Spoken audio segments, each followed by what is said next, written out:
आदाब, आप देख रहे हैं बेबाक मुनसिफ। मैं हूं खुर्शीद रब्बानी। आज बात होगी आपकी। क्या जेडीयू के बाद अब आपका नंबर है? दरअसल बिहार में जारी सियासी उठापटक के बीच अब दिल्ली में भी ऐसी ही हलचल देखने को मिल रही है। दिल्ली के चीफ मिनिस्टर अरविंद केजरीवाल ने आज सुबह एक्स पर एक लंबी पोस्ट लिखकर बीजेपी पर आम आदमी पार्टी को तोड़ने का बड़ा इल्जाम लगाया है। सीएम केजरीवाल ने कहा कि भाजपा लगातार उनके विधायकों से राब्ता कर उन्हें खरीदने की कोशिश कर रही है। इस बीच उन्होंने ये भी कहा कि भाजपा की तरफ से हमारे 7 एमएलएज को फोन कर उन्हें 25-25 करोड़ रुपए का लालच दिया जा रहा है। साथ ही बीजेपी उन्हें अपने सिंबल पर चुनाव लड़वाकर जितवाने का भी लालच दे रही है। चीफ मिनिस्टर केजरीवाल ने इसी के साथ यह भी कहा कि इस बातचीत को हमने रिकॉर्ड कर लिया है और हमें दिल्ली की आवाम पर पूरा भरोसा है। साथ ही अपने काम पर भी यकीन है जो दिल्ली की आवाम के लिए किए गए हैं। यानी कुल मिलाकर केजरीवाल साहब का यह कहना था कि उन्हें इस बात की पूरी खबर तो है और सारी रिकॉर्डिंग भी उनके पास है, मगर जो दिल्ली की आवाम है वो सच्चाई उनके सामने लेकर के जाएंगे और जाहिर तौर पर पूरा जो फोकस है वो 2024 के आम इंतखाबात पर है। लेकिन कुछ ना कुछ कहानी तो ज़रूर है जो ये पक रही है। उधर केजरीवाल जो है वो लगातार ये इल्ज़ाम लग रही है, वहीं पर भाजपा पर इस तरह का इल्ज़ाम लगा रहे हैं तो वहीं भाजपा ने भी सफ़ेद झूठ इसको करार दे दिया है। भाजपा कह रही है कि ये बीजेपी जो है वो कह रही है कि जो बीजेपी पर इल्ज़ाम लगा है वो आम आदमी पार्टी की तरफ से वो इल्जाम पूरी तरीके से सफेद झूठ है, ऐसा कुछ भी नहीं है। बीजेपी का कहना है कि सीएम केजरीवाल बार बार इस तरह की अफवाह फैलाते रहे हैं। भारतीय जनता पार्टी ने यहां तक कह दिया कि आम आदमी पार्टी को एक तरीके से चैलेंज किया है कि अगर आपके पास सबूत है, किस नंबर से कॉल आया, कहां से मैसेज आया या कहां से जो है आपके पास मेल आया, वो जानकारी हमें दीजिए, हमें बताइए आखिर कहां से ये तमाम जो है कॉल्स आए और किस नंबर से मैसेज या कहां से मेल आया है वो बताइए। आपको बता दें कि आम आदमी पार्टी की तरफ से इससे पहले भी इसी तरह की कई बातें एक्स के जरिए कही जा चुकी हैं जो बाद में झूठ साबित हुई। पिछले दिनों ही चीफ मिनिस्टर केजरीवाल को, सीएम केजरीवाल को गिरफ्तार करने की खबर भी एक्स पर पोस्ट की गई थी जो बाद में झूठी साबित हुई और पूरा हंगामा भी उस वक्त दिल्ली में मचा था। बहरहाल आज बेबाक मुनसिफ में हम इसी बात पर चर्चा करेंगे कि क्या है हकीकत और क्या है फसाना, कितनी सच्चाई है इसमें, या क्या ये है क्या मतलब ये क्या एक तरीके से जुमलेबाजी है या फिर क्या है, और क्या जेडीयू के बाद अब आपका नंबर है। ये भी इस तरह के सवाल भी अब आम लोग जो है वो कह रहे हैं। सियासी गलियारों में इस तरह की भी खबरें हैं और इस मुद्दे पर हम बात करेंगे, चर्चा करेंगे। कई खास मेहमान हमारे साथ जो है वो मौजूद हैं। बीजेपी से पूनम सिंह हमारे साथ जुड़ चुकी हैं, आम आदमी पार्टी से आकाश वर्मा जी भी हमारे साथ हैं, समाजवादी पार्टी से मोहम्मद आजम और सीनियर सहाफ़ी शिवाजी सरकार भी हमारे साथ जुड़ चुके हैं। मैं तमाम मेहमानों का इस्तकबाल करता हूँ, स्वागत करता हूँ। और पहला सवाल आकाश वर्मा जी आप ही से, ये एक के बाद एक इस तरीके से जो है वो इल्जाम लगते रहते हैं आम आदमी पार्टी की तरफ से बीजेपी के ऊपर और बीजेपी अब सबूत मांग रही है। क्या बताएंगे, क्या कुछ है, असल कहानी क्या है? जी सबूत, ये लोग सबूत की बात कर रहे हैं तो सबूत तो ये जो ऑपरेशन लोटस है ये कोई नई चीज नहीं है। इसका सबूत हम गोवा में देख चुके हैं, इसका सबूत अरुणाचल प्रदेश में देख चुके हैं, इसका सबूत हम महाराष्ट्र में देख चुके हैं, इसका सबूत हम मध्य प्रदेश में देख चुके हैं। तो ये जो ऑपरेशन लोटस है, मुझे नहीं लगता कि भाजपा का जो घिनौना ऑपरेशन है जिसके माध्यम से ये दूसरी पार्टी के राजनीतिक नेताओं को, विधायकों को खरीद कर सरकार बनाने का काम भाजपा करती आई है, इस ऑपरेशन लोटस को किसी भी तरह का सबूत की जरूरत है। हाँ। लेकिन फिर भी हम जरूर सबूत देंगे। हमने पूरी जिम्मेदारी से, मैं आपके इतने बड़े चैनल में बैठा हूं, आप लोगों के सामने बात पूरी जिम्मेदारी से कह रहा हूं, सबूत जरूर देंगे। और मैं फिर कहना चाहूंगा कि भाजपा का जो ऑपरेशन लोटस है वो किसी भी सबूत का मोहताज नहीं है। गोवा, महाराष्ट्र, अरुणाचल प्रदेश, मध्य प्रदेश जीते जागते सबूत है, इनके कर्नाटका सबूत है ऑपरेशन लोटस के कि किस तरह से भारतीय जनता पार्टी की सरकार विधायकों को खरीद फिरोध करके और चुनाव लड़ाती है। और बड़े दुख के साथ कहना पड़ता है, उसके बाद बड़े गट से इनके नेता इसको चाणक्य नीति बता देते हैं ऑपरेशन लोटस को। वही ये दिल्ली में करने की इन्होंने 3 बार कोशिश करी, हर बार नाकामयाब रहे और इस बार भी नाकामयाब रहेंगे क्योंकि अरविंद केजरीवाल जी के नेतृत्व में जितने ही विधायक चुन के आए हैं वो सब कट्टर ईमानदार हैं और अपनी पार्टी के और अपने नेता के लिए वफादार हैं। ठीक है पूनम सिंह जी, ये लगातार जो है वो देखिए ऑपरेशन लोटस की भी बात होती रही है और वो एक बार नहीं, वो कई बार हुई है। वो राजस्थान में फेल हो गया था, मगर मध्य प्रदेश, कर्नाटक और जैसे उन्होंने बहुत सारे सूबों के नाम लिए हैं वो हुए हैं, वो सबके सामने हैं। और चीफ मिनिस्टर जो थे राजस्थान के उस वक्त के, अशोक गहलोत, नाम लेकर के उन्होंने कई सारे बीजेपी के लीडर्स का नाम लिया था बाकायदा, और तमाम तरह की जो है वो चीज़ें हुई थी, फ़ोन टेप भी हुआ था, वो सारी चीज़ें सबके सामने हैं। ये ऑपरेशन लोटस जो है वो होता रहता है, क्या ये ऑपरेशन लोटस ही था या फिर इसको क्या नाम देंगे, क्या कहा जाएगा? जो आज चीफ मिनिस्टर ने एक्स पर जो पोस्ट की है, बहुत लंबी चौड़ी पोस्ट थी, पूरी डिटेल के साथ उन्होंने जो है वो बात रखी आज लोगों के सामने, आवाम के सामने। देखिए, इन लोग के पास तो कोई बात है नहीं, कोई मुद्दा नहीं है। यदि 7 बार से केजरीवाल जिस तरह से कह रहे हैं, किस नंबर से फोन आया वो बताएं। केवल कहने से नहीं, यदि बैठकें हुई तो कहाँ हुई, किनके साथ हुई।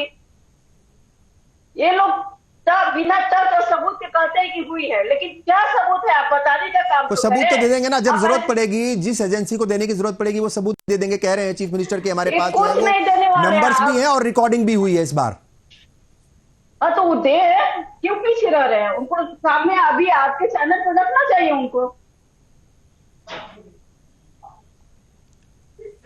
अच्छा शिवाजी, सरकार किस तरीके से आप इस पूरे मामले को देख रहे हैं? क्योंकि ये देखिए, ये कोई नई बात तो है नहीं, ना तो इल्जाम लगाने की नई बात है और ना ये इस तरह की हुकूमतें गिराने की या कुछ मतलब पार्टी लीडर्स को तोड़ने की, ये कोई नई बात नहीं है। तो ये इतिहास पुराना है, आज़ादी के बाद से हमने बहुत सी बार देखा है हुकूमतों को जो है वो इस तरीके से मतलब जो है वो गिरते हुए, और दल बदल वाला कानून भी फिर बना, मगर उसका भी कोई बहुत ज़्यादा जो है वो असर कई बार नहीं दिखता है।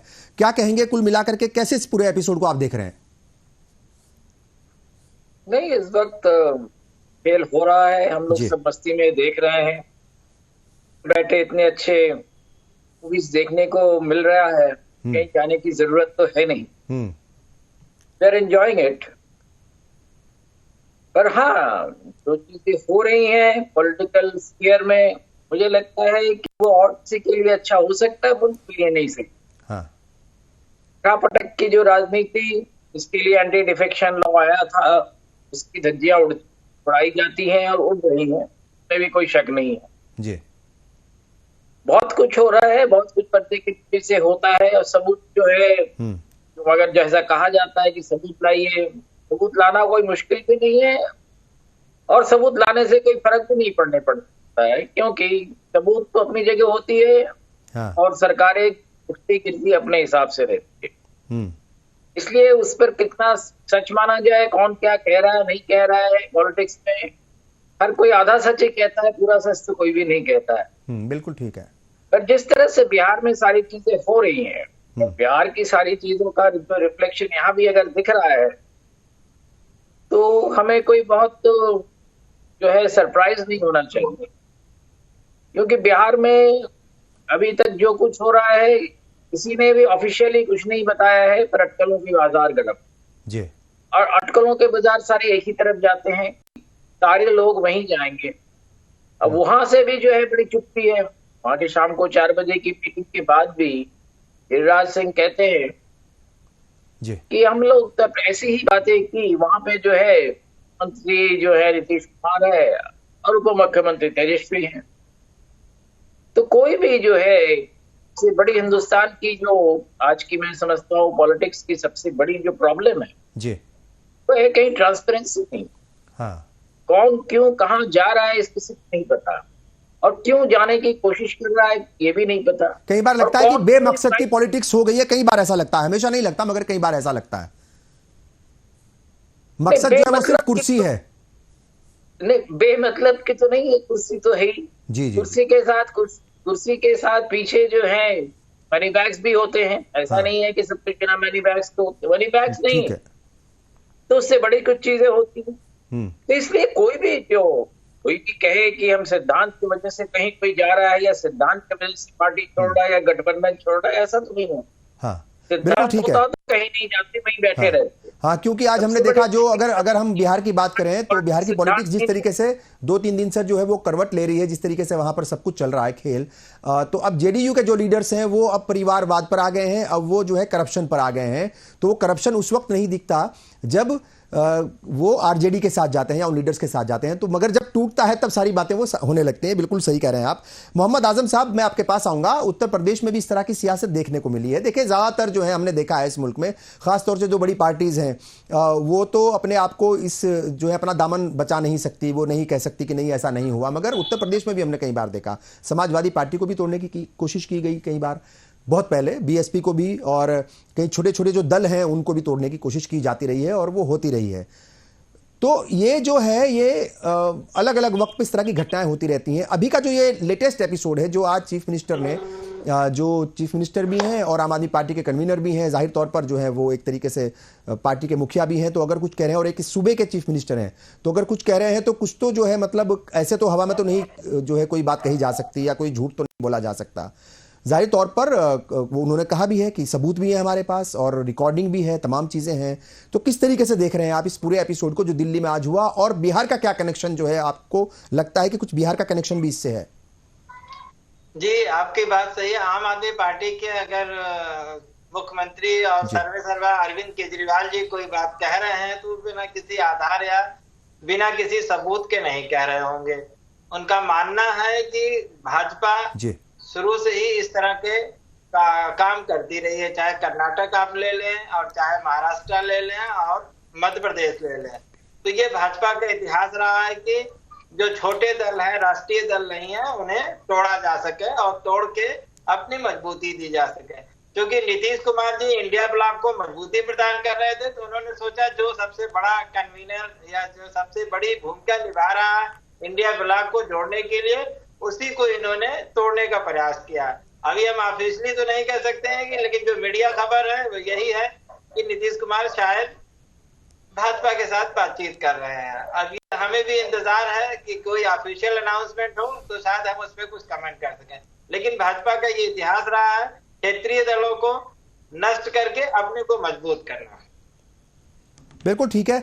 आकाश वर्मा जी, ये जो मैंने एक अभी जिक्र किया था मोहम्मद आजम खान से कि इसका जो है वो बिहार कनेक्शन क्या देखते हैं, और एक इंपॉर्टेंट बात ये भी है कि बार बार इस तरह की जो है वो खबरें आती रहती हैं, ईडी और सीबीआई का प्रेशर डाल करके ये इल्ज़ाम जो है अपोजिशन पार्टियां ही तमाम तरीके से हमेशा लगाती रहती हैं कि ईडी और सीबीआई का प्रेशर डाला जाता है और जो इंडिया ब्लॉक है उसको तितर बितर करने की, उसे तोड़ने की भी कोशिश है।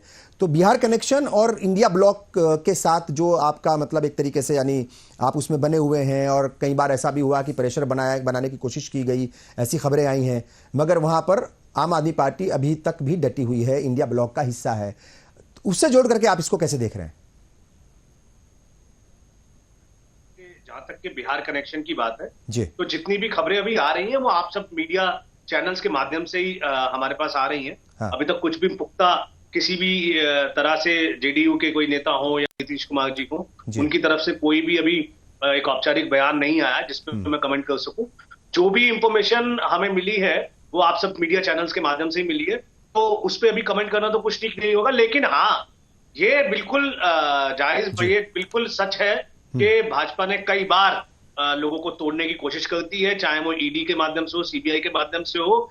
जीता जागता उदाहरण है, चाहे वो हेमंत बिस्वा हो, अजीत पवार हो, जिनको इन्होंने खुद आरोप लगाए थे। ऐसे व्यक्तियों पे मैं सबका नाम नहीं लेना चाहता हूं, लेकिन इन लोगों पे सबके आरोप लगाए, खुद ईडी की रेड करवाई और डील करके जब वो आ गए तो अपनी वॉशिंग मशीन में धोकर उनको कहीं का मुख्यमंत्री बना दिया, कहीं को किसी का डिप्टी मुख्यमंत्री बना दिया। तो बिल्कुल ऐसा किया। लेकिन वहीं आम आदमी पार्टी पे जब इन्होंने नजर डालने की कोशिश करी, तब इन्होंने पहले सत्येंद्र जैन जी के खिलाफ एक झूठा केस बनाया, एक कथित शराब घोटाला बना के मनीष सिसोदिया जी को जेल में डाला, संजय सिंह जी को जेल में डाला। लेकिन 15 महीने से ज्यादा हो गए हैं सर, 15 महीने से ज्यादा हो गए हैं। भाजपा की ईडी जो है एक भी सबूत नहीं दे पाई है, एक भी सबूत नहीं दे पाई है। चाहे सत्येंद्र जैन हो, चाहे मनीष सिसोदिया हो, चाहे माननीय संजय सिंह जी हो, उन्हें जबरदस्ती केवल और केवल ताकि वो अरविंद केजरीवाल का साथ छोड़ दे, उनको डराया जा रहा है, उनको जेल में रखा जा रहा है, उन्हें यातनाएं दी जा रही हैं, उनके परिवार को सताया जा रहा है, सिर्फ और सिर्फ इसलिए ताकि वो भी हेमंत बिस्वा और अजीत पवार की तरह बिक जाए, अपना ईमान बेच जाए और भाजपा में आ जाए।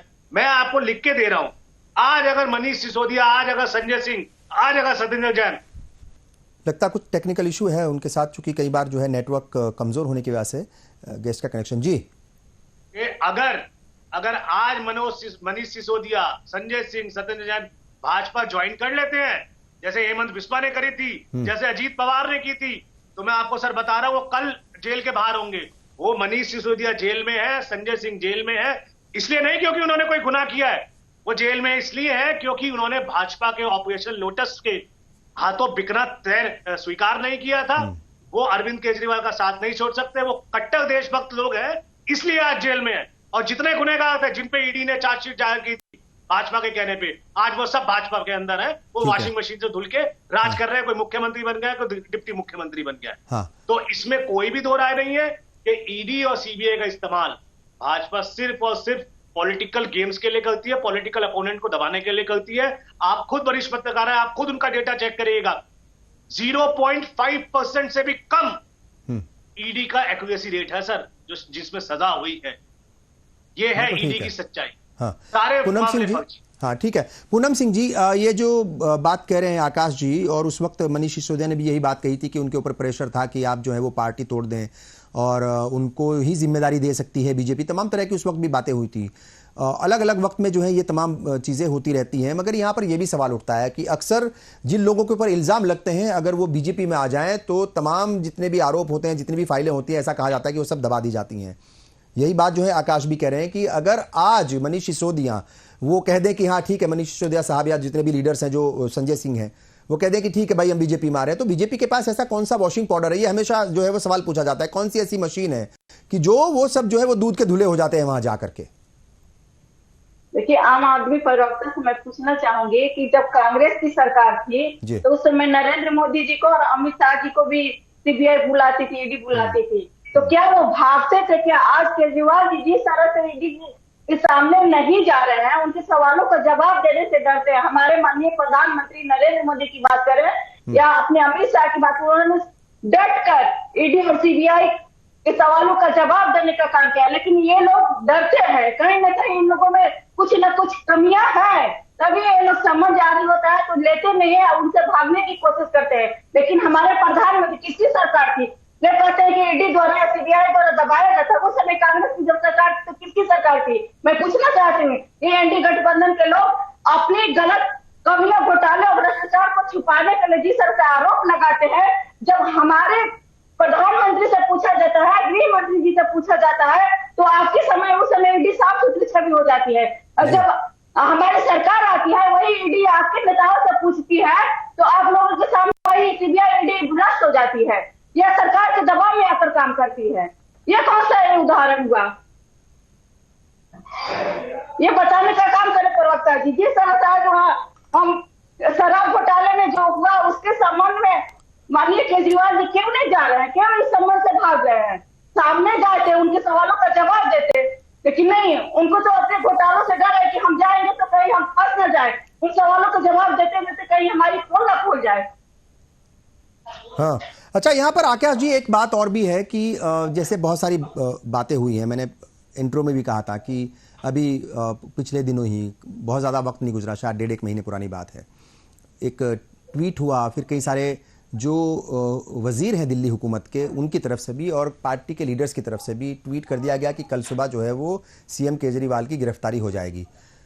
तो लोग कह रहे हैं कि भाई ऐसा तो कुछ नहीं हुआ था, सब पैनिक, पूरा माहौल जो है पैनिक हो गया था, मीडिया भी अलर्ट हो गई थी, मीडिया के तमाम लोग जो है वहाँ पहुँच गए थे सीएम हाउस के बाहर, और उसके बाद जो है पुलिस को जो सुरक्षा इंतजाम थे, सिक्योरिटी के इंतजाम थे, उनको बढ़ाना पड़ा, तमाम तरह की जो है वो चीज़ें हुई, पूरा माहौल जो है पैनिक हो गया था। तो अक्सर लोग ये कहते हैं, और ख़ासतौर से बीजेपी ने सवाल किया है कि भाई ये तो वही पुरानी अफवाह की तरह है, इसमें कहीं कोई सच्चाई नहीं है।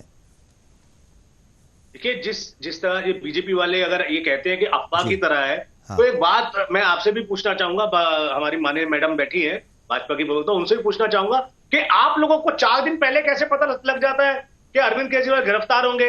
ईडी ने नोटिस भी नहीं भेजा है और आपके मनोज तिवारी जी कह देते हैं कि जल्दी अरविंद केजरीवाल गिरफ्तार होने वाले हैं। आपके परिवेश वर्मा कह देते हैं बस 3 दिन में अरविंद केजरीवाल गिरफ्तार होने वाले हैं। 2 दिन बाद ईडी का नोटिस आ जाता है उनको, अरविंद केजरीवाल जी को। तो ये भाजपा ऑफिस में छपता है क्या ईडी का नोटिस? भाई हम तो जो भी कह रहे हैं आपके प्रवक्ताओं के, आपके नेताओं के बयानों के आधार पर कह रहे हैं, क्योंकि वो कहते हैं कि 3 दिन में अरविंद केजरीवाल गिरफ्तार होंगे, 3 दिन बाद ईडी का नोटिस आ जाता है। अब इससे क्या समझा जाएगा? क्यों ईडी बुला रही है? और आपने कहा कि अरविंद केजरीवाल ईडी से भाग रहे हैं। ईडी से अरविंद केजरीवाल नहीं डर रहे हैं, आपकी जो ईडी है वो अरविंद केजरीवाल से डर रही है। 4 समन भेज चुकी है, हर समन पे अरविंद केजरीवाल ने ईडी से सवाल किए हैं। जी आप मुझे बुला क्यों रहे हो? क्या मुझे गुनहगार के तौर पर बुला रहे हो? क्या मुझे सबूत के तौर पर बुला रहे हो? एक सवाल का जवाब दिया, तो अरविंद केजरीवाल के सवाल का जवाब नहीं दे पा रही है। बताइए मैं क्या निकला 15 महीने में? ईडी से अरविंद केजरीवाल कर रहे हैं, भाग रहे हैं, केजरीवाल ने 4 भाग बार रहे हैं वो। पत्र लिखा ईडी को, क्यों आज तक ईडी ये तक नहीं बता पाई कि अरविंद केजरीवाल को आखिर बुलाया क्यों जा रहा है? अरे ये तो बता दीजिए, बुलाया क्यों जा रहा है? गुनहगार के तौर पर बुलाया जा रहा है, सबूत के तौर पर बुलाया जा रहा है, गवाह के तौर पर बुलाया जा रहा है, या मुख्यमंत्री होने के नाते बुलाया जाए? बुलाया क्यों जा रहा है? आपकी ईडी के जवाब दे पा रही है क्या? समझिए। अरे भाई, ईडी क्या बीजेपी की है क्या? आप ईडी से सवाल कीजिए ना। वो तो सवाल तो ईडी को ही भेजा है ना उन्होंने। सवाल जो है अरविंद केजरीवाल गिरफ्तार होंगे, सीएम केजरीवाल की तरफ से वो सवालात बना करके उन्होंने पहले तो यही पूछा कि भाई आप मुझसे पूछना क्या चाहते हो, कहना मुझसे मिलना क्यों जरूरी है, तो आप जो है क्या वो ऑनलाइन नहीं कर सकते? मतलब आजकल तो जो है वो क्या कहते हैं, बहुत सारे माध्यम है बात करने के, कुछ जरूरी नहीं है कि वो फिजिकली जो है वो पेश हुआ जाए। तो ये बात उन्होंने कही है। सीएम ने कई बार ये सवाल किए हैं कि भाई आप मुझे सवाल भेज दीजिए, लिखित में सवाल भेज दीजिए, मैं आपको जवाब दे दूंगा। शिवाजी सरकार, मैं आपके पास आता हूं। बहुत सारी चीजें हैं, जैसे आज हमने देखा कि आम आदमी पार्टी की तरफ से जो है सवेरे से ही जिस वक्त पोस्ट लिखी एक्स पर चीफ मिनिस्टर ने, तो उसके बाद से पार्टी के लीडर्स भी, एमएलएज भी, मिनिस्टर्स भी, वो एक हैशटैग उन्होंने चलाया, बीजेपी फियर्स केजरीवाल। तो बीजेपी जो है वो डर रही है केजरीवाल से। तो आप इसको किस तरीके से देख रहे हैं? क्योंकि जाहिर तौर पर ये बातें पहले भी हो चुकी हैं कि जो इंडिया ब्लॉक है उसे जो है वो डिस्टर्ब करने की कोशिश है। ये बात आम आदमी पार्टी भी कहती रही है, और इंडिया ब्लॉक की जो दूसरी पॉलिटिकल पार्टीज हैं जो उसके अंदर जुड़ी हुई हैं वो भी कहती रही हैं, खासतौर से कांग्रेस भी, कि चाहे हेमंत सोरेन को बार बार जो है वो ईडी के नोटिस मिल रहे हों, अभी पिछले दिनों तो जो है उनके घर पर 7-8 घंटे तक दफ्तर पहुंच करके उनके साथ जो है इंक्वायरी भी हुई, सवाल जवाब भी हुए। वही बात जो है केजरीवाल भी कहते हैं, उनको भी 4 समन मिल चुके हैं, एक के बाद कई सारे समन उनको मिल चुके हैं। तो क्या बीजेपी, जिस तरीके से ये हैशटैग चला गया बीजेपी फियर्स केजरीवाल, तो क्या बीजेपी का ये डर है, खौफ है, और उसी डर की वजह से जो है ये कुछ कोशिश की गई है डिस्टर्ब करने की? देखिए, हिंदुस्तान की पुलिस की कोई भी विंग हो, तो सभी डरते हैं। तो अगर डर रहे हैं तो कोई गलत भी। पर एक चीज जो है, इन सारी चीजों में, चाहे बिहार में हो रहा हो चाहे दिल्ली में हो रहा हो, उसमें एक चीज साफ दिखाई पड़ रहा है, कहीं ना कहीं पूरे सिस्टम को डिस्टेबलाइज करने की कोशिश। अच्छा। और डिस्टेबलाइज करने की कोशिश जो हो रही है, उसके लिए मैं ऑपोजिशन की जो इंडिया अलायंस है या नहीं है, आज वो भी सवाल उठ रहा है। और है तो कहां है? जिस तरह से, नहीं, मैं मेरी बात कह लेने दीजिए। कांग्रेस ने एक शुरुआत अच्छी की, डेमोक्रेसी में कोई फ्रंट बनता है तो अच्छी बात होती है। हाँ। और वो फ्रंट जब जून में वो बना, उसके बाद से कांग्रेस ने उस पर कोई तवज्जो नहीं। उसके बाद इलेक्शंस हुए, कांग्रेस ने अपनी जो अलायंस के पार्टनर्स है उनसे कोई बातचीत नहीं की। उसके बाद जो है, जो सारी चीजें हो भी गई, तब भी कांग्रेस जो है अलायंस के बातों को, सीट शेयरिंग के बातों को कहीं ना कहीं टालती रही। कांग्रेस अगर इसके लीडर है, मैं मानता हूं कि कांग्रेस इसका लीडर है, क्योंकि मल्लिकार्जुन खड़गे आज जिसके जो भी है कन्वीनर है, सब कुछ है, वही है। तो कांग्रेस को सीधे सीधे जब इस तरह की चीजें सारी हो रही हैं, कांग्रेस को भी मालूम है, सारे अपोजिशन को मालूम है, हिंदुस्तान के सारे लोगों को मालूम है कि ईडी की इस तरह की रेड्स हो रही हैं, और जिसमें कि जैसा कि कहा जा रहा है कि उसमें कन्विक्शन रेट जो है मिनिमम। सारी बातें सही है, पर मैं ये नहीं समझ पाया आज तक कि ऑपोजिशन की सारी पार्टियां एक साथ आके, चाहे दिल्ली में हो, चाहे हैदराबाद में हो, चाहे चेन्नई में हो, कहीं भी एक पूरा नेशन वाइड एजिटेशन उस पर क्यों नहीं लॉन्च किया? उस पर क्यों नहीं लॉन्च किया कि इस तरह की जो है डेमोक्रेटिक सी में अनडेमोक्रेटिक चीजें हो रही हैं? क्यों नहीं सारे लोगों को मोबिलाइज करने की कोशिश की गई, और क्यों नहीं सारी पार्टियों को एक साथ लाने की कोशिश की गई और एक प्लेटफॉर्म में लाकर उसको एक सशक्त बनाने की कोशिश की? यात्रा हो रही है, अच्छी बात है, उसके कुछ असर दिखते हैं, पर मैं समझता हूं कि ऑपोजिशन की जो है एक गैर जिम्मेवाराना रवैया जो है वो जनता देख रही है, और जनता इससे परेशान भी है। जनता को देखिए, कोई भी सरकार हो, कहीं भी हो, कभी भी हो, जनता हर वक्त ऑल्टरनेट कर रहा है। किसी भी सरकार से जनता खुश नहीं रहती, और जनता चाहती है कि ऑल्टरनेट हो। और मैं भी समझता हूं कि डेमोक्रेसी में सरकारें बार बार बदलती रहनी चाहिए। अब सवाल यह है कि जो चीजें हो रही हैं, वन नेशन वन इलेक्शन की बात हो रही है, और हम इस तरह से अगर डिस्टेबलाइज करते जाते हैं तो 1 नेशन 1 इलेक्शन होंगे या 1 नेशन 100 इलेक्शन। तो इन सारी बातों पे ऑपोजिशन जो है कोई बात नहीं करती। ऑपोजिशन जो है हर पार्टी अपने बारे में बात करती है कि हमारे ऊपर ईडी का हो, हमारे ऊपर सीबीआई का हो, पर ज्वाइंटली सारी चीजें लाके क्यों नहीं प्लेटफॉर्म पे आके सारी बातें करते हैं, पूरे हिंदुस्तान की जनता को बताते हैं। चाहे राहुल गांधी हो, चाहे मल्लिकार्जुन खड़गे हो, चाहे नीतीश कुमार हो, चाहे आरजेडी के लीडर्स हो, चाहे तमिलनाडु में डीएमके के लीडर्स हो, या शरद पवार हो, ये सारे लोग बैठ के क्यों नहीं कहते हैं कि ये ऐसा मुद्दा है, इस पर हम अपनी जिंदगी दे देंगे, पर ये जो गलती यहाँ हो रही है वो नहीं हो। तो ऑपोजिशन जो है हिंदुस्तान की डेमोक्रेसी को जिस तरह से स्ट्रेंथन करना चाहिए वो नहीं कर रही। मैं उस पर ये इल्जाम लगाता हूँ। ऑपोजिशन जो है रिस्पॉन्सिबल है आज के हालात के। रूलिंग पार्टी जहां जो भी है, जो ऑपोजिशन के पार्टी रूलिंग में होते तो वो भी यही करते।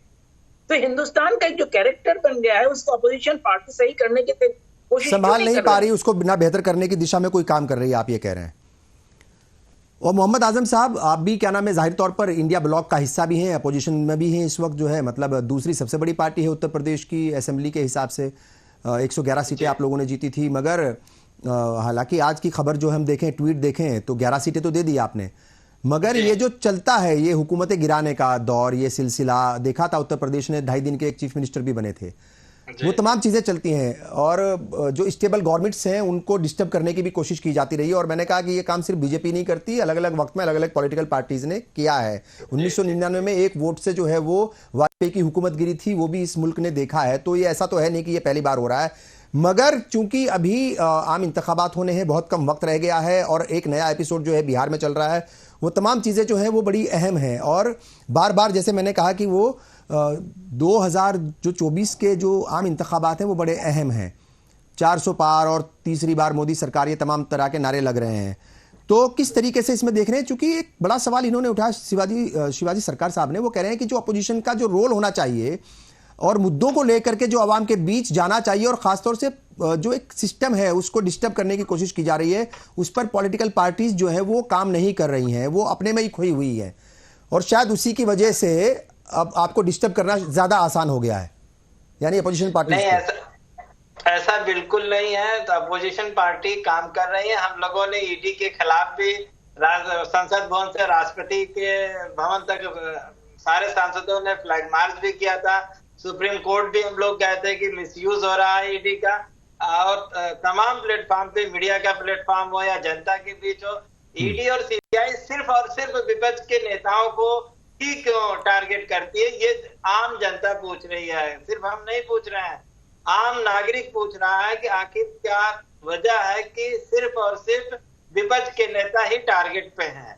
और हम लोगों ने तमाम कोशिश की। जहां तक हमारे राष्ट्रीय अध्यक्ष अखिलेश यादव जी का सवाल है, उन्होंने समाजवादी पार्टी उत्तर प्रदेश में तमाम जो भाजपा के सरकार के काले कारनामे हैं, चाहे कानून व्यवस्था हो, महंगाई हो, और तमाम जो नौकरी पेशा के लोग हैं जो रोज इको गार्डन पे धरना देते हैं, उनको तनख्वाह नहीं मिल रही है।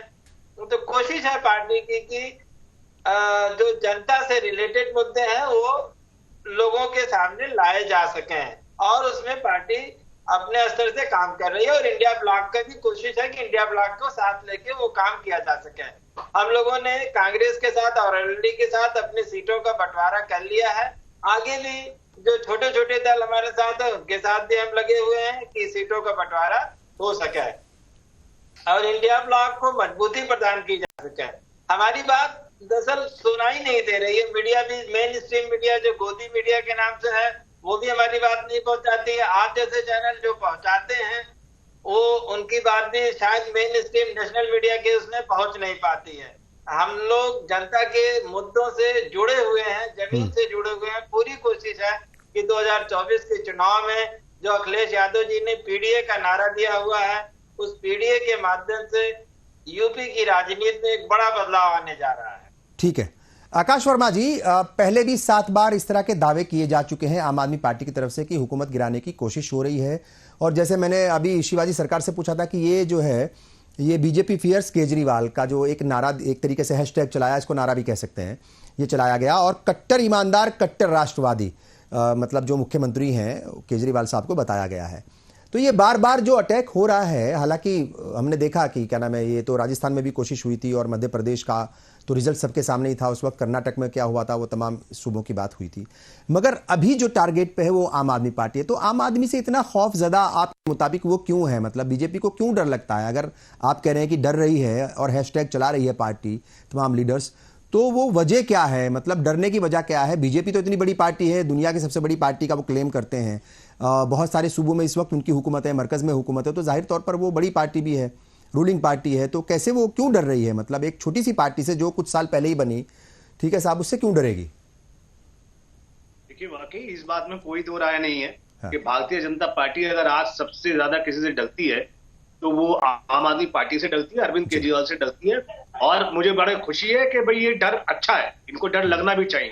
अब मैं बताता हूँ क्यों डर लगना चाहिए, क्यों ये डरती है। डरती इसलिए क्योंकि 26 नवंबर 2012 में आम आदमी पार्टी का गठन हुआ।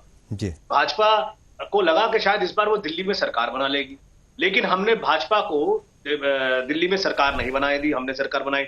उसके बाद हमने इस्तीफा दिया, उसके बाद 67 सीट हम लोग लेके गए, जिसमें भाजपा केवल 3 पे सिमट के रह गई। फिर दिल्ली में चुनाव हुए, फिर दिल्ली में भाजपा केवल 8 सीटों पे जीती और आम आदमी पार्टी 62 सीटों पे जीती। फिर दिल्ली में नगर निगम में 15 साल तक भाजपा की सरकार थी, 15 साल तक भाजपा की सरकार थी। आम आदमी पार्टी ने नगर निगम में, दिल्ली नगर निगम में भाजपा का विजयगढ़ तोड़ दिया और वहां अपना मेयर बनाया। फिर गुजरात में, जो कि भाजपा का गढ़ कहा जाता है, जहां पे एक सीट निकालना ही मुश्किल है, वहां पर आम आदमी पहली बार चुनाव लड़ी ठीक से और 5 सीटें निकाल के लेके 5 अपने विधायक बनाए। गोवा में हमने 2 विधायक जिताए। हम मात्र 11 सालों में आम आदमी पार्टी राष्ट्रीय पार्टी बन गई। आज अरविंद केजरीवाल जी को नरेंद्र मोदी जी के साथ टक्कर में देखा जाता है। आपके खुद के मीडिया चैनल्स जब सर्वे करते हैं, जब पोल रिपोर्ट दिखाते हैं, जब वो दिखाते हैं भारत के प्रधानमंत्री की पसंद कौन, तो उसमें नरेंद्र मोदी जी के साथ साथ अरविंद केजरीवाल जी का भी नाम होता है। नरेंद्र मोदी जी की उम्र बीत गई, 75 साल के हो गए, अब वो जाके इस रेस में आए हैं। अरविंद केजरीवाल जी का केवल 10 साल का राजनीतिक करियर है, 12 साल का राजनीतिक करियर है, वो प्रधानमंत्री की रेस में, और लोग उन्हें पसंद करते हैं आप लोगों के पोल में ही। तो ये सब तमाम कारण है जिसके सामने भाजपा डरती है। कई बार ईडी सीबीआई का इस्तेमाल करती है, पैसे देने की 25-25 करोड़ के ऑफर देती है, लेकिन आम आदमी पार्टी के एक भी विधायक अब तक बिका नहीं।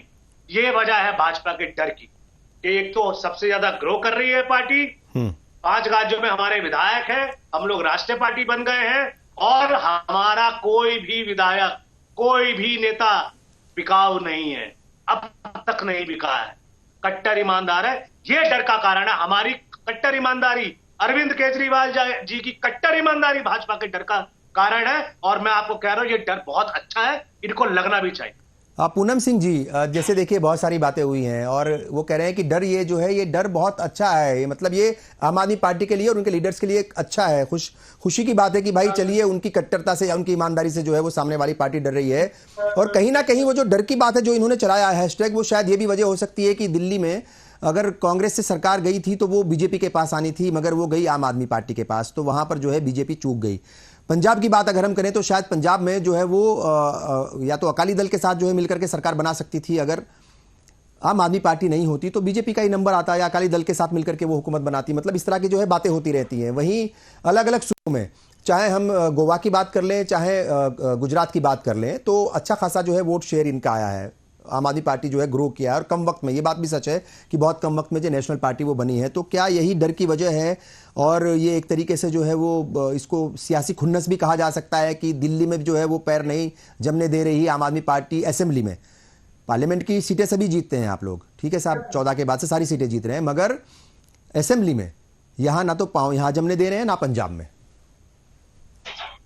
देखिए, आम आदमी पार्टी इसके प्रवक्ता से मैं पूछना चाहूंगी कि अभी तो ये बोल रहे हैं कि नरेंद्र मोदी जी की तुलना में केजरीवाल जी को प्रधानमंत्री के रूप में आप लोग दिखाते हैं, तो मैं पूछना चाहूंगी कि एनडीए गठबंधन में ये लोगों को जो टीम बनी हुई है, तो केजरीवाल जी को पीएम कैंडिडेट घोषित करे पहले। हाँ, एनडीए नहीं, इंडिया ब्लॉक है वो। हाँ, एनडीए गठबंधन घोषित तो करे उसमें कि हाँ केजरीवाल जी है, क्योंकि और सारे दल में पीएम के कैंडिडेट है नहीं, केजरीवाल जी को लोग मानते हैं, तो पहले घोषित तो करे। ये लोग सिर्फ गोल वटोल बातें करके और चाहते हैं कि प्रधानमंत्री जी की बराबरी कर ले, तो कभी नहीं कर सकते। प्रधानमंत्री जी अपने कामों से जाने जाते हैं, और अपने काम से ही लोकप्रिय हुए हैं और जनता उनको तीसरी बार भी प्रधानमंत्री बनाने जा रही है उनकी काम के द्वारा। इन लोग की तरह अफवाहों की तरह नहीं, जनता की मांग है तभी मोदी, जनता के द्वारा माननीय नरेंद्र मोदी जी चुने जाते हैं। आम आदमी पार्टी और कांग्रेस के लोग घोटालेबाजों की तरह नहीं चुने जाते हैं। आज बताया कि हमारा नरेंद्र मोदी जी 9 साल 10 साल पूरे होने जा रहे हैं, कितने उनके केंद्रीय मंत्री जो है घोटाले का आरोप लगा, लेकिन इन लोग राज्य में सरकार में मैं कहना चाहूंगी अभी जो नल जल जो इनकी योजना है 500 करोड़ का जो घोटाला हुआ केजरीवाल के समय में, ये बताया कि कहाँ होगा। आज जो 1300 मिलियन पानी मिलना चाहिए केजरीवाल साहब वही तो पूछते हैं, वो केजरीवाल साहब यही तो बार बार पूछते हैं कि वो अगर 500 करोड़ रुपए का घोटाला हुआ तो वो पैसे है कहाँ, किसके पास है, किसने देखे वो पैसे, तो वो ना बताएंगे। ये तो उनको बताना चाहिए कि कहाँ घोटाला किया। पानी में जो 1000 मिला जो 1300 मिलना चाहिए, वहाँ हर गरीब मर रहा है पानी के लिए। हम वहां जाकर के देखे हैं कि लोग किस तरह से तड़पते हैं पानी के लिए, पानी मिलता नहीं है, लोग इधर उधर भटकते रहते हैं। पानी पीने की बात करें तो वहाँ स्वच्छ पानी नहीं मिलता है पीने के लिए। ये लोग बात करते हैं सरकार में बैठ करके किस तरह से वहाँ तबाह कर रहे हैं, सब जनता को परेशान करके रखे हुए, जनता भी परेशान हो गई है। इस बार ये भ्रम में न रहे, इस बार केजरीवाल जी कहाँ जाएंगे खुद पता नहीं है। अच्छा शिवाजी सरकार साहब, ये तो चूंकि मामला जो है बहुत उलझा हुआ लग रहा है, एक तरफ जो है इल्जाम है, दूसरी तरफ जो है वो इल्जाम लगाने वाले से सवाल है, सबूत मांगे जा रहे हैं। जाहिर तौर पर इसमें सियासत तो है वो है ही, सियासत के बगैर तो कोई सियासतदान कोई कदम ना तो उठाता है, ना कोई एक लफ्ज़ लिखता है, ना एक कोई शब्द जो है वो बोलता है।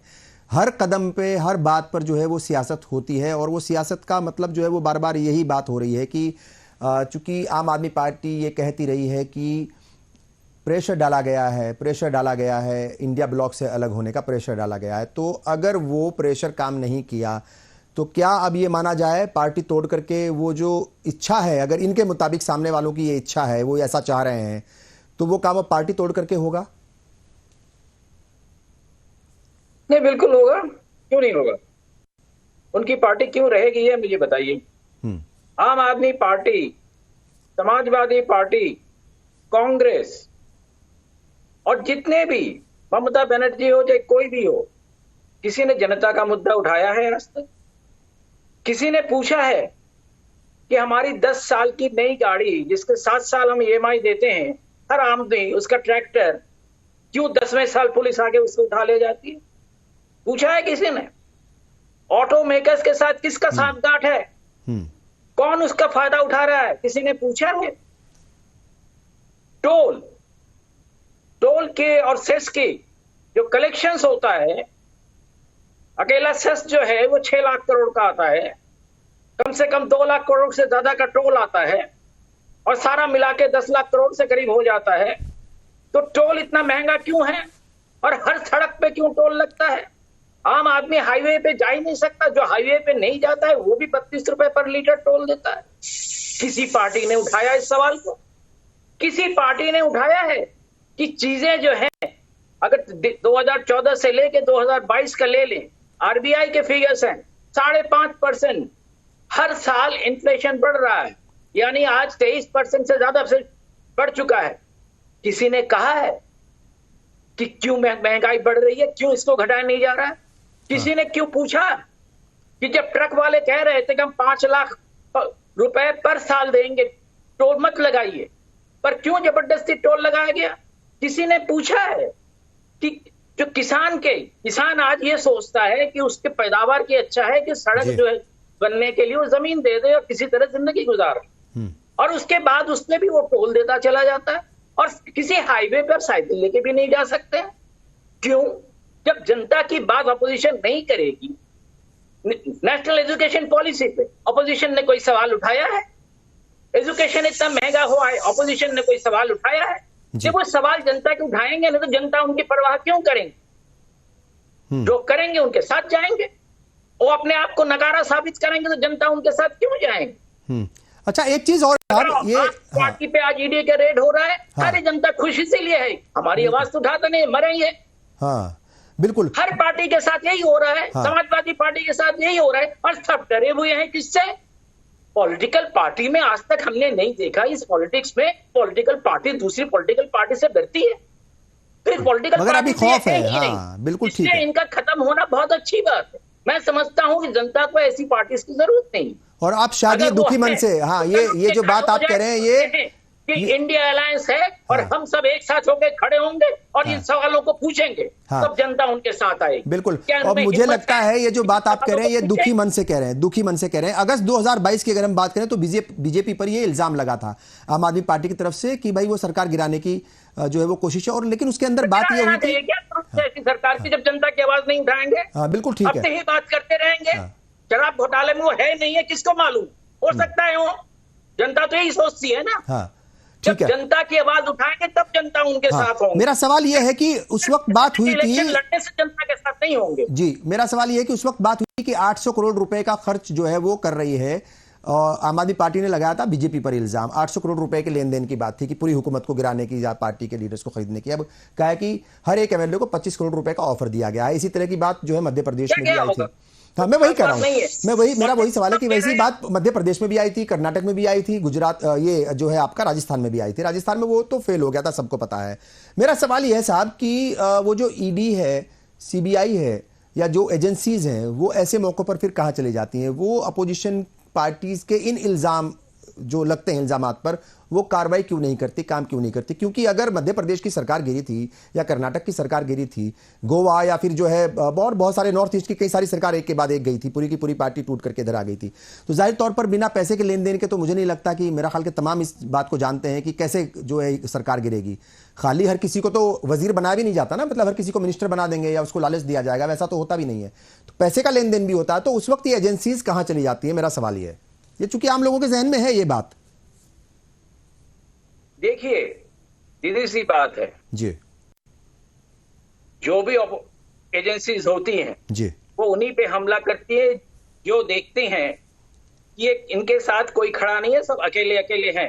तो अकेले अकेले हैं तो अकेले अकेले की फाइट करो इन, तो क्या गलत करते हैं उसमें?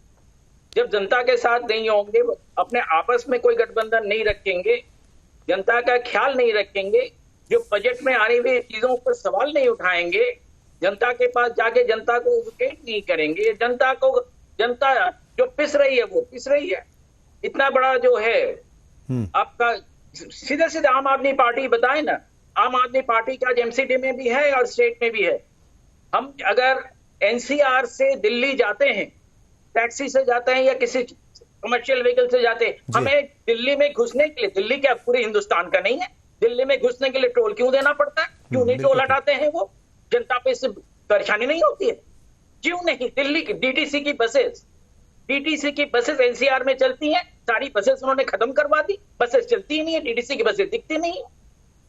जब जनता के किसी हालत में ख्याल नहीं रखेंगे तो आम आदमी आए थे, जाम आदमी आए, हमसे क्या मतलब?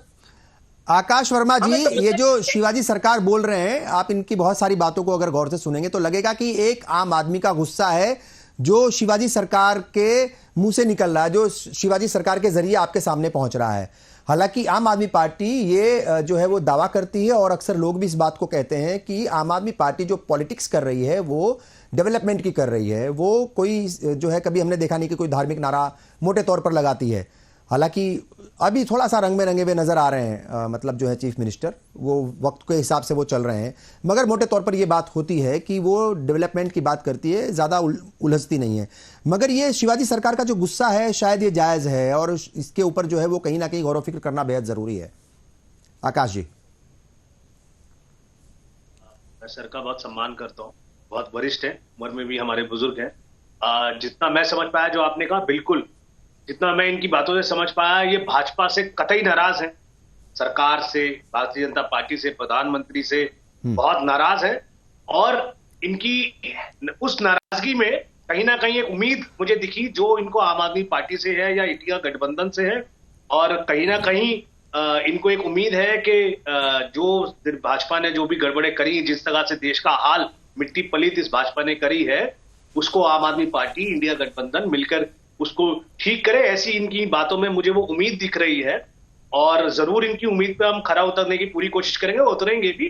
और इन्होंने ये भी कहा था जनता के मुद्दों को नेगेटिव बात कही थी, तो मैं बिल्कुल इसको एज अ फीडबैक लेता हूं। लेकिन जनता के मुद्दे तो आम आदमी पार्टी तो राजनीति ही पूरी तरह से जनता के मुद्दों पे करती है। चाहे वो अच्छे स्कूल बनाना हो, अच्छे स्कूल भी जनता के मुद्दे हैं, चाहे वो अच्छे अस्पताल बनाना हो, फ्री दवाई, फ्री इलाज करना हो, वो भी जनता के मुद्दे हैं, चाहे वो फ्री बिजली पानी देना हो, वो भी 24 घंटे बिजली देना हो, वो भी जनता के मुद्दे हैं। चाहे फरिश्ते योजना हो, वो भी जनता के मुद्दे हैं। चाहे बिजनेस ब्लास्टर हो, वो भी जनता के बच्चों के मुद्दे हैं। तो जनता के मुद्दे तो हमेशा, हाँ, आम आदमी पार्टी का तो जो पॉलिटिकल जो स्ट्रेटेजी है वो हमेशा से जनता के मुद्दों की ही है। लेकिन फिर भी मैं इनका बड़ा सम्मान करता हूं और मैं बिल्कुल समझ पा रहा हूं कि ये बेहद दुखी है भाजपा से, इसीलिए इन ये सब ये कठोर वचन कह रहे हैं। और इसमें एक उम्मीद भी दिख रही है। इनका मानना है कि हम लोग चाहें तो उसको ठीक कर सकते हैं, और मैं इनको यकीन दिलाता हूं कि जरूर इस सबसे जो भाजपा को लेके परेशानी है इसकी निवारण जरूर होगा। हाँ, मोहम्मद आजम, ये बताइए साहब कि हमने अक्सर देखा है, ये आप जो है अगर आप पिछले 15-20 साल की तारीख उठा करके देखें सियासत की, तो जो टूट फूट हुई है वो ज़्यादातर जो है वो गैर बीजेपी दलों में हुई है। मतलब बीजेपी में वो टूट फूट बहुत कम नजर आती है, दिखती ही नहीं है, ना के बराबर है। मगर कांग्रेस बहुत टूटी है ना। समाजवादी पार्टी से भी कई बार जो है वो छिटक करके लोग चले जाते हैं दूसरी पार्टियों में ही। तो मतलब ये वजह क्या है? मैं वजह जानना चाहता हूं कि बीजेपी के लिए दूसरी पार्टियां, हालांकि सबसे ज्यादा जो टारगेट जो मतलब सॉफ्ट टारगेट है वो तो कांग्रेस ही है, सबसे ज्यादा कांग्रेस में ही टूट फूट हुई है। मगर वजह मैं जानना चाहता हूं और आम लोग जानना चाहते हैं कि वजह क्या है, ये क्यों आसान टारगेट होता है, क्यों जो छोटी पार्टियां हैं, जो छोटे दल हैं, वो इतनी आसानी से कैसे टूट जाते हैं? क्या वजह होती है? थोड़ा सा उसको समझाने की कोशिश कीजिए आप। जहाँ तक पहली बात तो मैं ये कहना चाहूंगा, समाजवादी पार्टी के साथ कभी भी टूट नहीं हुई है। समाजवादी पार्टी के कुछ नेता पार्टी छोड़ के चले गए हों अपने व्यक्तिगत कारणों से, वो एक अलग मसला हो सकता है, लेकिन कभी समाजवादी पार्टी के विधायक दल का कभी कोई टूट नहीं हुई है। रही बात जो छोटी पार्टियां हैं, क्योंकि वो सॉफ्ट टारगेट इसलिए होती हैं, उनके छोटे छोटे जो नेता होते हैं उनको इंडिविजुअली टारगेट करना भाजपा के लिए आसान होता है। जो सरकारी एजेंसियां, उनका दुरुपयोग एक सर्वविदित है, चाहे ईडी हो, सीबीआई हो और इनकम टैक्स हो, इनका दुरुपयोग बेहद पैमाने पे हुआ है। पर ये इनका दुरुपयोग, देखिए साहब, ये दुरुपयोग की आप बात कर रहे हैं, इस बात में देखिए ईमानदारी बरतनी पड़ेगी। ये पहली बार तो दुरुपयोग हो नहीं रहा। सीबीआई को जो है वो तोता बताया गया था, तो वो ऐसा तो है नहीं कि मतलब वो पहली बार ऐसा हो रहा है। तो ये तो एजेंसीज का बेजा इस्तेमाल और मतलब जो है वो मुखालिफ पार्टियों के खिलाफ उनका इस्तेमाल जो है वो इसको कहा जाए तो ये मतलब होता रहा है। ये इसको आप कह सकते हैं कि पहले भी होता रहा होगा, लेकिन अब उसे ज्यादा हो रहा है। अब ये बिल्कुल मतलब आम आदमी भी इसको समझ रहा है कि ज्यादा हो रहा है। जहां तक वो सरकार सर बैठे हुए हैं, उनकी बात से हम लोग सहमत हैं कि हम लोग ज्यादा से ज्यादा मुद्दे उठाते हैं, लेकिन जो गोदी मीडिया है वो उन मुद्दों को नेशनल नैरेटिव से आने नहीं देती, नेशनल नैरेटिव नहीं बन पाता है। और जो छोटे चैनल्स हैं वो कोशिश करते हैं, लेकिन नेशनल नैरेटिव नहीं बन पा रहा है। आम आदमी के सारे मुद्दे, चाहे किसानों का आंदोलन था तब भी हम लोग किसानों के साथ खड़े हुए थे, और आखिरकार उन्होंने 3 काला कानून वापस लिया। अभी ट्रक ड्राइवर्स का मुद्दा था, ट्रक ड्राइवर्स के मुद्दे में भी देखिए अभी उन्होंने कानून को सस्पेंड किया।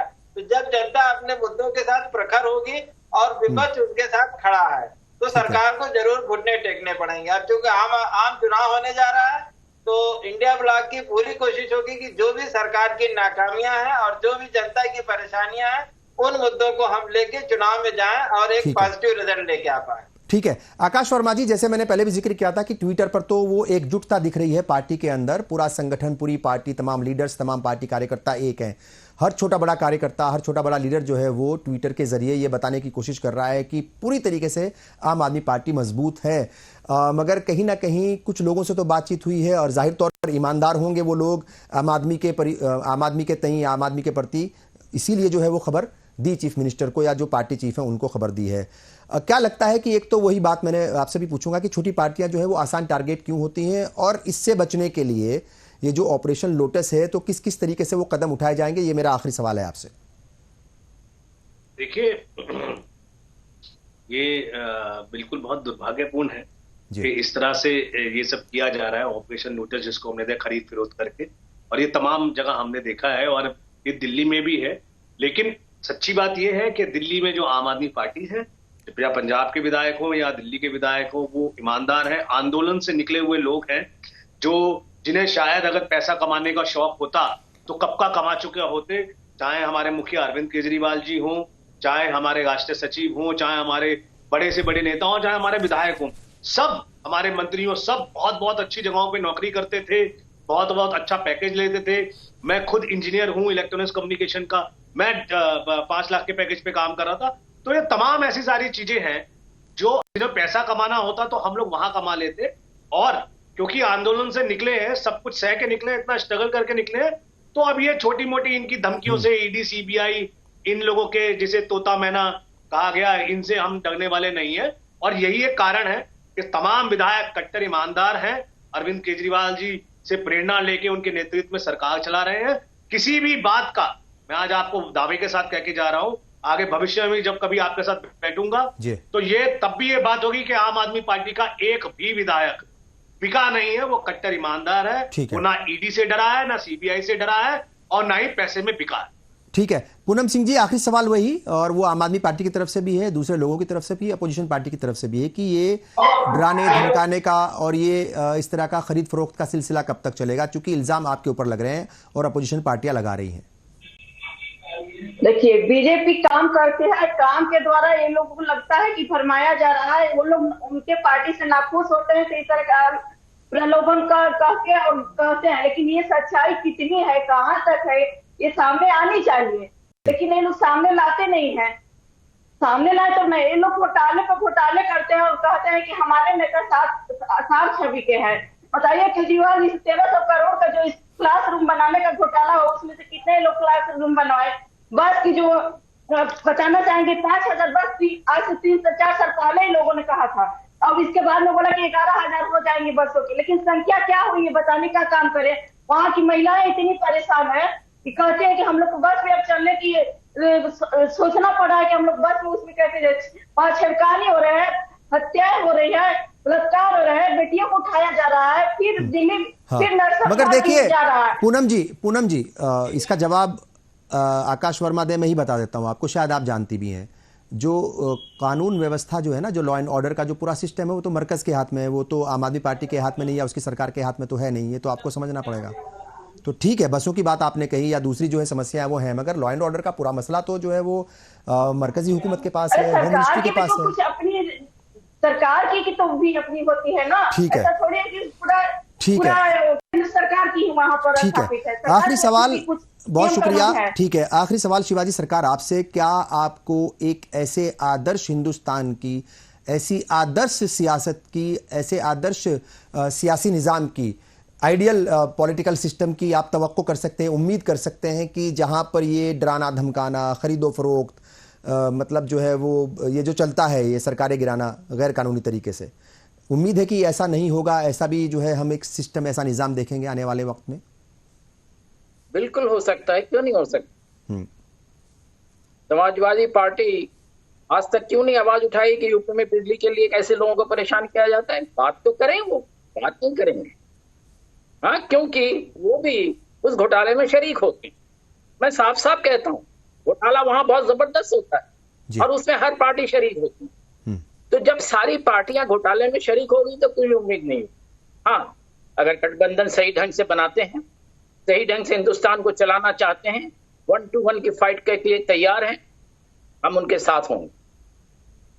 बिल्कुल ठीक है, चलिए बिल्कुल ठीक है, बिल्कुल ठीक है। बहुत बहुत शुक्रिया, तमाम मेहमानों का शुक्रिया और तमाम नाजरीन का शुक्रिया जो इस वक्त चैनल पर हमें देख रहे थे। जाहिर तौर पर ये इल्ज़ामात का दौर है, इल्ज़ामात लग रहे हैं, मगर कितनी सच्चाई है ये जो है कहीं ना कहीं इस पर जांच होनी भी चाहिए, क्योंकि इल्ज़ाम जो है वो चीफ मिनिस्टर ने लगाए हैं, किसी हल्के पुल्के या किसी छोटे लीडर ने नहीं लगाए, एक सूबे के चीफ मिनिस्टर हैं वो। अगर इल्ज़ाम लगे हैं तो कुछ ना कुछ तो बात है, उसके ऊपर जो है देखना पड़ेगा कि कितनी सच्चाई है, और ये शायद हुकूमत जो है आने वाले वक्त में उसकी भी छानबीन ज़रूर कराएगी। मगर जिस तरीके से सियासत इस वक्त मुल्क में चल रही है और जिस तरह की ख़बरें वो बिहार से आ रही हैं, वो ज़ाहिर तौर पर कुछ ना कुछ इशारे ज़रूर करती हैं कि सियासत जो है वो इतना आसान नहीं है, और जो इस वक्त रूलिंग पार्टी है वो 2024 को लेकर के बहुत ही ज़्यादा संजीदगी से काम कर रही है और उसके लिए ही वो आगे बढ़ रही है। मगर इल्ज़ामात भी लग रहे हैं, उनके ऊपर भी सवाल जवाब भी हो रहे हैं।